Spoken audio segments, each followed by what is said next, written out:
Bem-vindos ao nosso mergulho de hoje.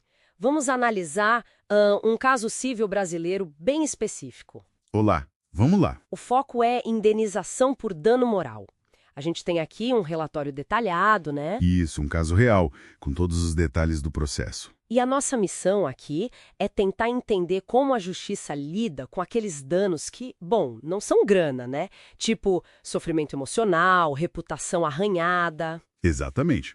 Como o sistema protege a dignidade da pessoa usando um caso concreto como exemplo. Pois é, porque assim, às vezes alguém faz algo que não só dá prejuízo financeiro, mas machuca de verdade, né? Fere a moral.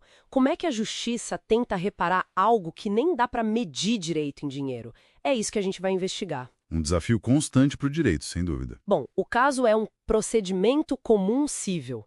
Começou numa vara cível lá no Rio de Janeiro. Certo. E, claro, a identidade da parte autora vai ficar anônima, questão de ética. Fundamental. A pessoa entrou na justiça contra a parte ré, alegando que sofreu um dano moral bem significativo. E a causa seria um ato ilícito cometido pela ré. Ok, ato ilícito. É bom a gente definir isso, né? O que a lei diz. Boa, o que configura esse ato? Então, a base está lá no Código Civil, artigo 186.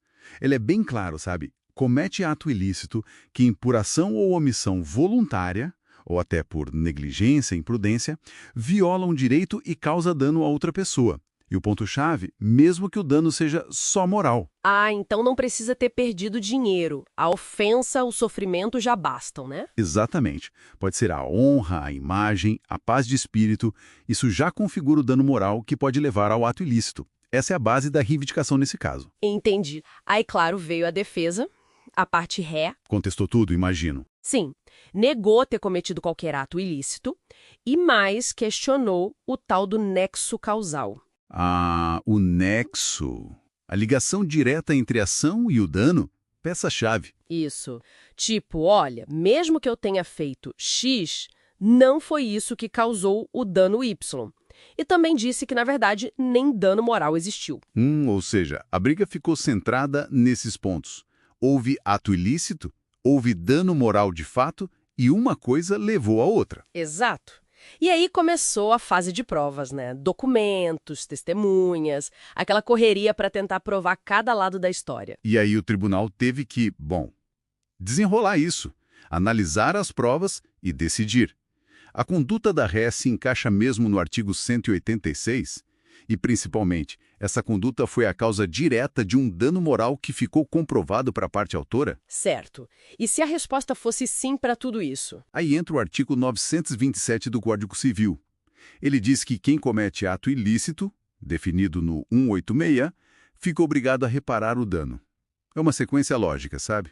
Entendi. Primeiro confirmo 186, depois aplica o 927. Perfeito. Sem o ato ilícito, não tem dever de indenizar pelo 927. E na primeira instância, como o juiz decidiu? Deu ganho para quem? O juiz de primeira instância, ele acatou o pedido da parte autora. Ah, então ele reconheceu o ato ilícito. Sim, considerou que a conduta da ré foi ilícita. E mais, estabeleceu um nexo causal, a ligação, Entre a conduta e o dano. e confirmou que houve dano moral. Exatamente. Tudo comprovado, na visão dele. E qual foi o resultado prático? A condenação? Condenação. A parte ré foi condenada a pagar R$10 mil de indenização por danos morais. R$10 mil. Aí entra aquela questão de tentar colocar um preço no sofrimento, né? E, Cado, como é que se traduz uma ofensa à dignidade, uma angústia, em reais? É um exercício complexo para o judiciário. Esse valor de R$10 mil reflete o que o juiz achou justo para compensar aquele dano específico, naquele contexto. Mas a história não acabou aí, né? A parte ré recorreu. Claro, foi para a segunda instância, para a 10ª Câmara Cível do Tribunal de Justiça do Rio. E lá no tribunal, mudaram a decisão? Não mudaram. O tribunal, em decisão colegiada, que a gente chama de acórdão, sabe? Eles analisaram tudo de novo e mantiveram a sentença do juiz. Confirmaram tudo.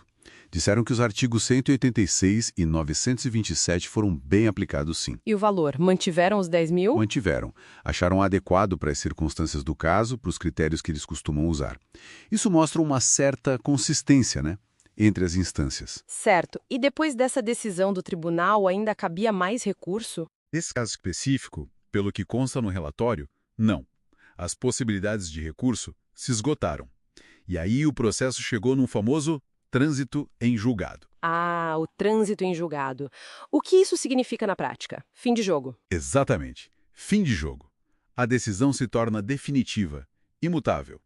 Não dá mais para discutir o mérito da questão. Acabou. Entendi. Isso é importante para segurança jurídica, imagino, para ter um ponto final. Fundamental. Senão os processos nunca terminariam, né? O trânsito em julgado garante que a decisão vai ser cumprida. Então, esse caso todo, ele mostra bem como o sistema tenta proteger esses direitos que não são materiais, né? A honra, a dignidade. Sem dúvida. É a proteção contra danos imateriais em ação. Mostra o compromisso do sistema com isso. E tem outro ponto importante. A função dissuasória da condenação. Ah, tipo, para desestimular que aconteça de novo? Financeira, esses R$ 10.000 não só compense a vítima, mas também mande uma mensagem.